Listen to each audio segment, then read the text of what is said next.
Hello, this is Wmpyr. For today's lesson, I'm going to be showing you guys how to modify the angles of attack for real-life application.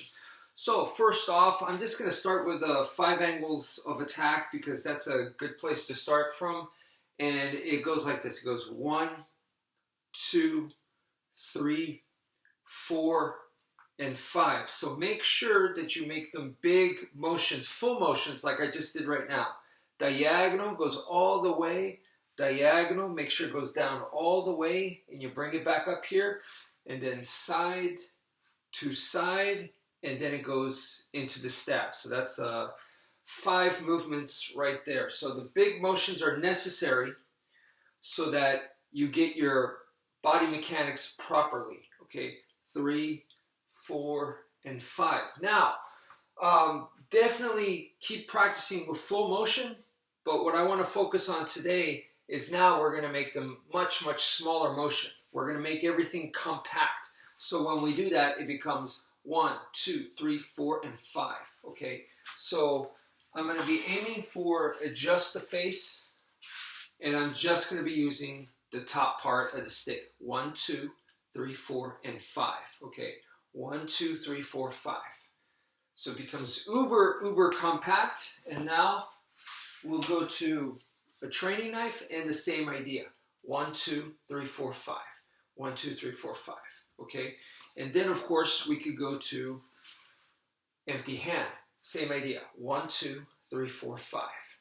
So what I said to you guys before is that if you are looking at it from a boxing perspective, this makes your jab more versatile. A little bit harder to read. Instead of pumping the same jab every time, now you have different angles for your jab. Diagonal, diagonal, side to side, and straight. So let's go into the practical application. We are interested in attacking the arms, whether we have a stick, a knife, or empty hand. So you got to actually work on that. So you want something like this, and you're going to be going boom, boom. So that's my diagonal, diagonal, side to side, and then here's a straight. So we're going to be moving around, going 1, 2, 3, 4, 5. Okay, so move, boom, boom, like so. 1, 2, 3, 4, and of course you can hit the face as well.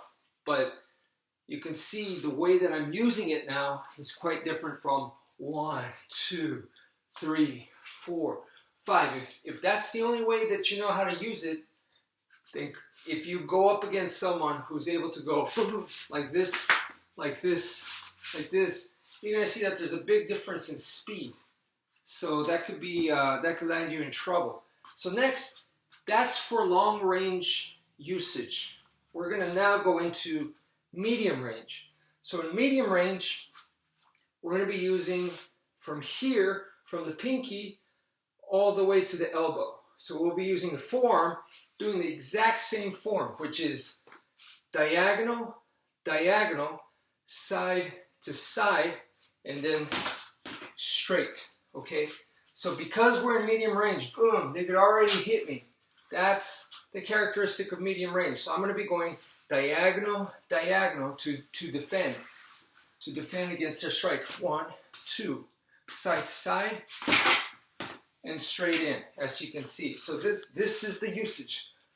1, 2, 3, 4, and 5. Okay, I could use both arms. 3, 4, and 5.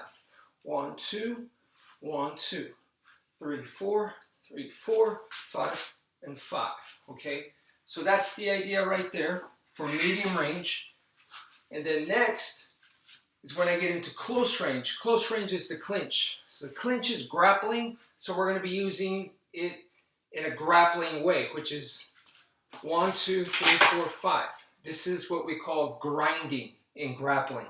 So in grappling, you are grinding onto the opponent to cause some pain, distraction, and then try to set up for a submission or a sweep, a reversal of some sort. So it's kind of the same idea here. We're grinding our fists, all, pretty much the pointy areas from your fist right into their face.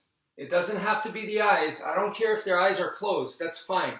I'm still applying pressure so I could attack the eyeballs not directly, but indirectly. So they could have it closed and I'm not, you know, deliberately hurting their eye in a sense. So legally, it's much better for me, but it's very effective because they could still have their eyes shut and they're still going to feel it directly on the eyeball because it's a tremendous amount of pressure on digging this in. So I'm still making that diagonal, side to side, and straight on, okay? And I could be using forearms as well, okay? So the whole part, and I could even switch to elbow. See, diagonal, side to side, and straight on. So it's very versatile in that sense, but because the clinch is grappling, stand-up grappling, but it's grappling, so we're using a grappling method here. So the technique is grappling style. So that's it for now. Thank you for viewing and take care, folks.